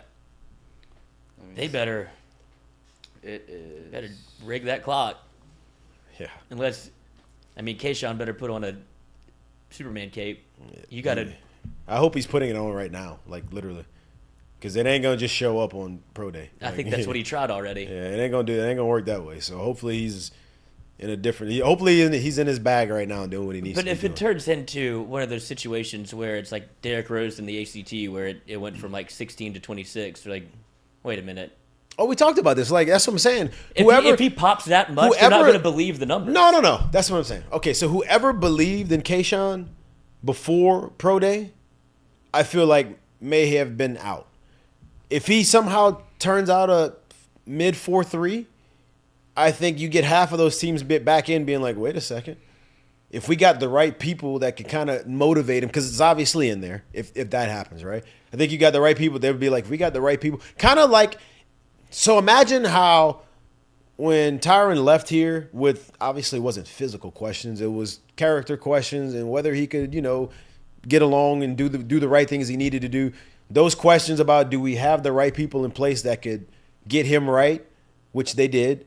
So he goes to Arizona. I would imagine teams would look at it in the same ways. Do we have the right people in place who could get 4.3 Kayshawn to show up every day and that Kayshawn and not 4.67 Kayshawn? I think that's the teams that get back in the conversation and are like, we might have a steal here in whatever round they decide to take him in. Or whatever round they would be looking at him in. Pro Day is on March 29th. March 29th. So they got about a good 19 days. Yeah. Less than 3 weeks. But that's when you talk about the pro day, that's what I would almost think is if he does show up and run a 4.33 from a 4.6, you don't think there would be some teams being like, well, LSU kind of. No, I think people literally look at it because you look at pro day numbers and sometimes people think they fudged them a little bit. No, I think people. I guess scouts will be there and they'll hang Yeah, the scouts will be there. I think they'll believe the numbers. I just think if they're still out, it'll be, well, we don't know which one we're going to get. So we're not going there. Yeah, that's what I think. That's what I would think. What happens if he shows up and does similar numbers? Then he's not going to get drafted. I don't know. Are we even sure that they're letting him do the pro day at LSU? I don't know that either. I don't. I would imagine so, but I don't know that. Yeah, because if he was going to come back to school for his senior year, I'd imagine he would be able to. He didn't leave in. He just left in mysterious circumstances. I don't think it was bad circumstances. Nothing ever came out that was whatever happened. Whatever. I don't think John Morant's doing a pro day anytime soon. Like it wasn't that. Maybe it court that. day. Yeah, he's taking a sabbatical. Court of Justice says. No, but yeah. So I don't know. We'll see. I would imagine he's able to go to pro day. That's one that'll. I don't really another care. favor for Kayshawn. I usually don't really care that much about pro days because like usually the guys go to the combine. There hasn't been many guys that usually you leave LSU and go to the combine and like just straight up flop at the combine. Right. Like, just don't do well at the combine. This will be one of the more interesting ones for me because it's been a while since you've seen someone like legit. His stock plummeted at the combine. Yeah. There is no nice way, no around the way of saying it. That's literally what happened. And he needed a big one. Can he get some of it back? Yeah. That's really the most disappointing part is he needed a good combine and then showed up looking like he ain't worked out since he left. The body didn't look bad, but the numbers times were the numbers were unbelievable. And it's what's unbelievable about it is, what have your numbers looked like these last 5-6 weeks of you training? Have they looked like this? And you decided that's what I'm saying. Like I don't know, man. I don't know. There's just no way you jumped a vertical right before the combine and you got 29. You're like, hey, I'll do it at the combine. If that's what I don't know how much of the, but I don't know how much of this training. So like, me thinking about like off-season training, which essentially is a lot like what you would be doing for combine-ish, right? You don't actually do the quote-unquote test itself, right? Like when I'm training for running 40s, you're not running 40s. You don't run a weekly 40. You may run the start of the 40. You may do stuff like that. You know what I'm saying? Like you do explosive drills. You don't necessarily do, let me jump my vertical. Let's see where it is this week and next week. So like I don't know that if wherever you went, he actually did any of the testing before he left. It feels like you should. Yeah, I feel like maybe. No, I'm just no, maybe. But what is that gonna do? Like I'm being serious though. Okay, if I do it 2 weeks in, if I do it 2 weeks in, and it's great, is that gonna keep the gas? Just wait. Just hear me out. is that going to keep the gas on the pedal? Because this isn't like studying for a test in the sense of once I know it, I'm good, right? And maybe I just refresh myself on it and at least I'll do good and I pass the test. It's one of those things where you want the best time ever. So like if 2 weeks in or a month in, I like work my ass off, right? A month in, I work my ass off. And then I do the testing and I test better than any numbers I've ever tested before. Are you going to get the same effort? Right? I don't know. And then conversely, say we do the testing on the way out and them numbers suck. What does like actually doing the test really do for you? I think because you get to pick and choose which tests you do at the combine. If he needed them all though, so he didn't really. He wasn't in a. Well, I know, but like say because if he's coming to pro day, say he jumps to 29 the week before, he's like, well, that would be the absolute worst skill position at the combine. Let me just not do that. Let me work on it before the pro day. That way, like it's better that they don't see him do the vertical than him do a 29 at the combine. Yeah, I would have pulled my name out the combine and said I'm hurt. Well, so or maybe just do the on the field receiving drills and then do the 40 and the vert and all that crap at the pro day. Well, let me tell you. Let me be honest with you. At the end of the day, if we're being completely honest when it comes to the vert, it's not going to jump up that much. No. It's great if you could jump, right? But at the end of the day, he's still what did he measure at? 5'11" or 6 foot? Those weren't the numbers that caught my eye. You hear why? Hear why I'm saying it. So at the end of the day, that's not his game. Yeah, bro. Would it be great if he jumped to 45? Yeah, but it ain't like he's got a wingspan of Giannis and he's 6'5". So jump ball ain't. I'm not really talking about jump balls with him anyway. Would it be great that you did it? Yeah, because it just shows you explosiveness and all that stuff. But like, that stuff isn't what's going to put you over the top anyway for him. Now, if Calvin Johnson shows up and Calvin Johnson at 6'5" with Giannis arms jumps a 40, you're like, oh my God, we don't have to do much. Just put it up there. That's what he did. He broke the machine whenever he jumped. So, but that's my point. So for a vertical for him would be great, but like, well then, it don't matter. But the speed does because that's his game. The speed 100% does. And I could almost write it off if it wouldn't have been 4.67. Yeah, and Stetson Bennett jogged that. Yeah, that's slow. If I could have written it off if he'd ran like a 4.5. Like his first time was a 4.5. Yeah, 4.5 but the flat, fact that he had a 4.67 in the tank, like what are you doing? If you can get, I'm not big on like, oh, it has to be under 4.4. It has to be a 4. If he could have run a 4.5, like consistently, if he'd have done it twice, I wouldn't have been as worried. Because maybe he has game speed. You know, there's some people that when you you already know that. We've already seen that too. But I'd imagine if you lined him up as a former track athlete, he understands how to run a 40 and he knows what fast is, he knows what slow is. So I thought that it would have been faster, but I've seen the tape. It just leaves away from people. It leaves a lot of questions when you saw that when he needed to answer. Yeah. It makes you wonder if he's into it. It makes you wonder how hard he's going to work. It makes you wonder. Hell, it maybe even makes you wonder. Well, shit, the spotlight's here. Is he going to actually just shit the bed every time he's under a big spotlight? Like it makes you wonder a lot of stuff when you see that kind of performance there. He's got a chance to get some of it back.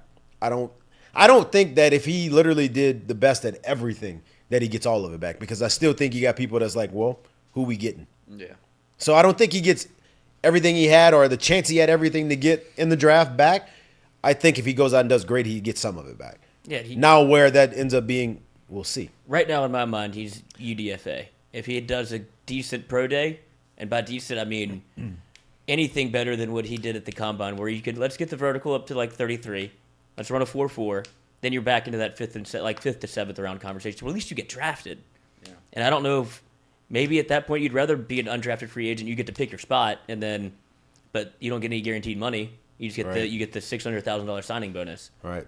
So I think that he would rather get drafted, but like you said, there needs to be a team around him that knows what they're getting, because he does have their bizarre character concerns because he hasn't really done anything to warrant it. But it's just been such a mercurial 2 years with Kayshawn. It's very hard. I don't know what's going on. It's very hard to think back and find a player where you saw so many ups and peaks and so many valleys. And for just the most random of reasons too. Mm-hmm. The oh my God, best performance ever in SEC history, to sitting out games, to to injure, to have a second surgery, to gets the 7, to might transfer, to didn't start slow, to taking games off, like literally taking games off, like I'm not going to be there. And then it's finally bought in when Gordon signs. Like there's just been so much of this. And then there's been this, and it needs to be some more of this. Hopefully he can do more of that. That's kind of really what you want, right? But it's hard to name another player where you saw the peaks and valleys that he's had through the last 3.5 years of his life so far. Especially when in this day and age, there's so many receivers and players that are so bought into, they understand what they're trying to do on to be an NFL player. Like they're such a pro already to where the character concerns aren't really there. It's not how it was in the early 2000s where it's like, oh, you got to take a shot on somebody, like, oh, pass be damned. Like the NFL does so much research and knows who they're getting. Well, not just that too. Let's be honest. With the way the game has changed, with the way being able to not play as physically as you used to be able to play, and the way that skill has become more of a thing than just straight up athletic ability, right? There's so many damn receivers, bro.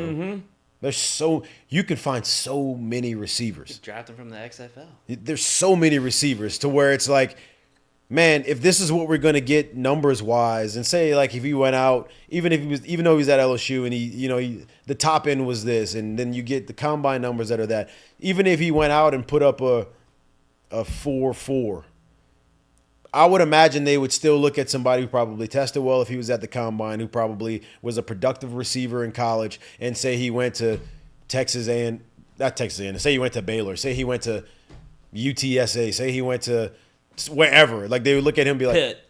Yeah, it's comparable. I might want him over this guy. Like I could easily see that being the case. If you don't think that that's the concern with coaches, like I would imagine he was taken off of half of the draft boards. Like name off the board, we're no longer considering him to be a draft prospect. Like that, the way that you hear coaches talk about character and what they value. I was listening to an interview with Stefanski, who coaches for the Browns, and he was like, if I could have, like if they asked him about Nick Chubb, he's like, I've literally heard him say like 2 words, and it's yes sir and no sir. Yeah. Like he's not a concern. He's like, if I could have my whole roster full of Chubbs, like that's what I would want. And so when you insert somebody like a Kayshawn who you don't know is going to be fully bought in, he becomes somebody that you have to ask about every single day. And he's like, I don't know if this is worth it or not. Yeah. So that's what you have to weigh the pros and the cons of what he is, because he's giving you no evidence to the other side where he can be consistent for just as a human being. For a year. Yeah, it's just so for me. A few months of the season. Right. If you know what's so funny for me, if I'm part of decision-making process and I'm trying to decide what I think of Kayshawn and value Kayshawn, the biggest question I would have when it comes to him is, what does it take to have him bought in? What motivates you? What does it take to have you bought in? Right? Because we can go a long way when it comes to what motivates you. Like he tried to tell us himself, or he said himself, that having the birth of his was a son, right? Or was it a daughter? Daughter, son. Having the birth of his child was the biggest motivator, and now he knew he was working for him. The sample size of what you got after the child has not been good. Mm-mm. Simple as that. When it comes to straight up hard stat line facts, it hasn't been good. So what does it take? They gave you 7 there, right? They let you do whatever you want there. They gave you NIL deals there. They let you leave. You left early. You knew you didn't have a great year, and you still didn't show up. What does it take to have you bought in and getting the best version of you? And if that's the biggest question I got, it's hard for me to buy in.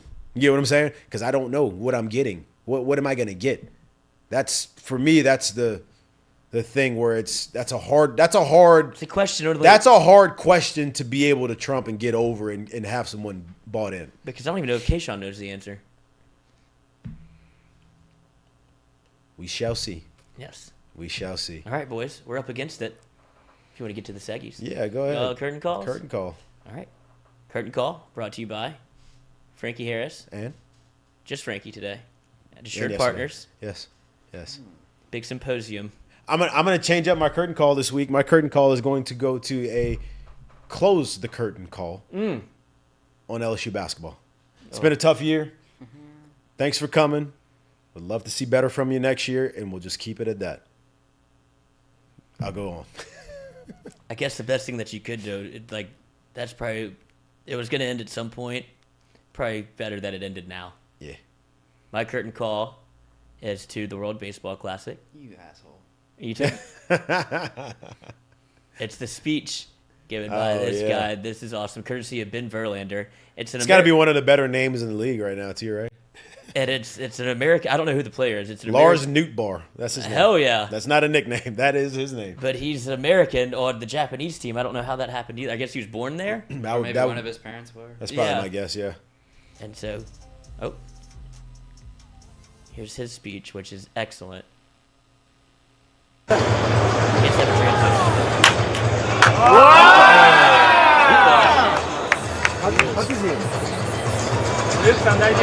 Okay. We got 6 games left at Brothers and at Stamford. Last night, first game nerves are over with. Today we play loose and we play free. 昨日の夜でも緊張を解けて、今日は自由に直送的に動きましょう。頑張ります。最高。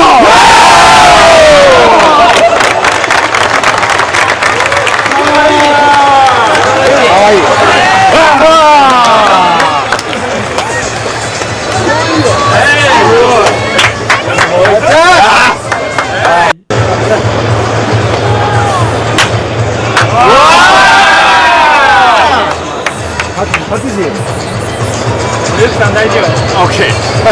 We got 6 games left as brothers and as family. 兄弟として家族として残り6試合。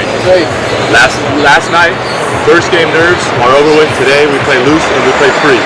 昨日の夜でも緊張を解けて、今日は自由に直送的に動きましょう。頑張ります。最高。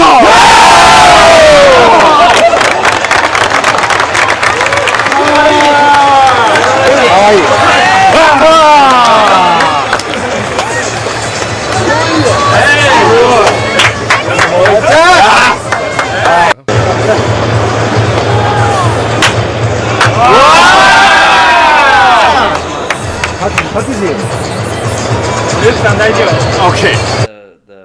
The fight scenes are a lot different than they have been in past movies. Really cool. So it's not. It's like. Is it more like technical? It's more like you're watching like Dragon Ball Z or something, but make it real boxing. Like the different effects and stuff they throw onto the producing part of it is really cool.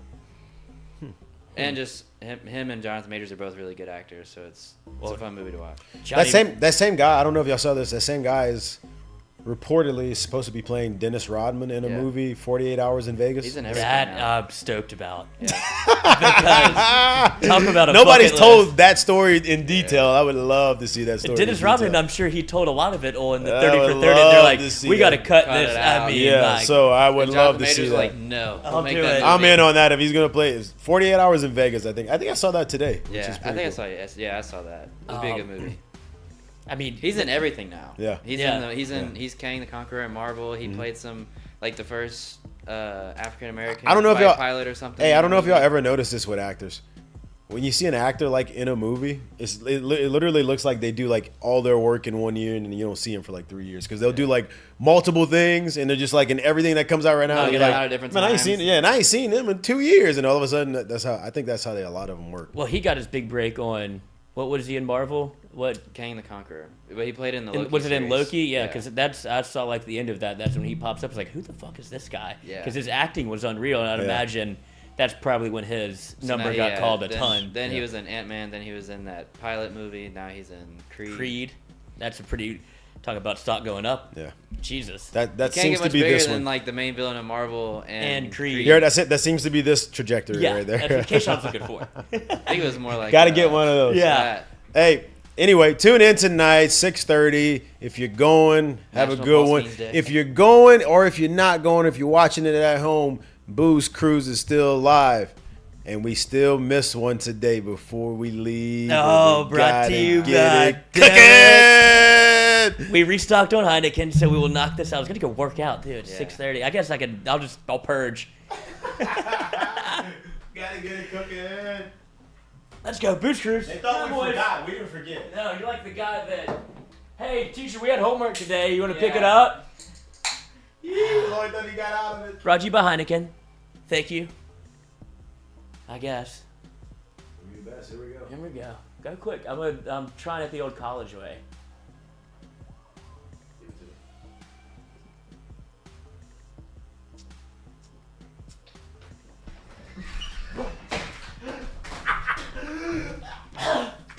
So much foam!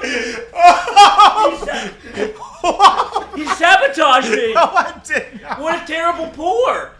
Why would you do it like that? What you did? It was a terrible. It was all foam. You put it where I couldn't see where I was going. I'm trying to do. What? Saboteur. That was your fault. Listen. The Heineken Silver is nowhere near as hard to digest as the Lloyd just made it look. Add that into your coolers. I promise you, it's just as smooth as any light beer you've had. Jared sabotaged me. Hey, happy Friday, y'all. That was Friday. beautiful. I can still go work out. That was beautiful. That was great. That was beautiful. Hey, if Dylan goes up top tonight, Lloyd will have to redeem himself. Home. He will have to redeem himself. Boost Crew still active. Like, subscribe, love, tell a friend, phone a friend. Glad you came. Should have stayed if you didn't stay. See you next week. Monday, we're back. 6 to 8. Monday, we're back. 6 to 8. Love y'all. Take it easy. Have a good weekend. Oh, my God.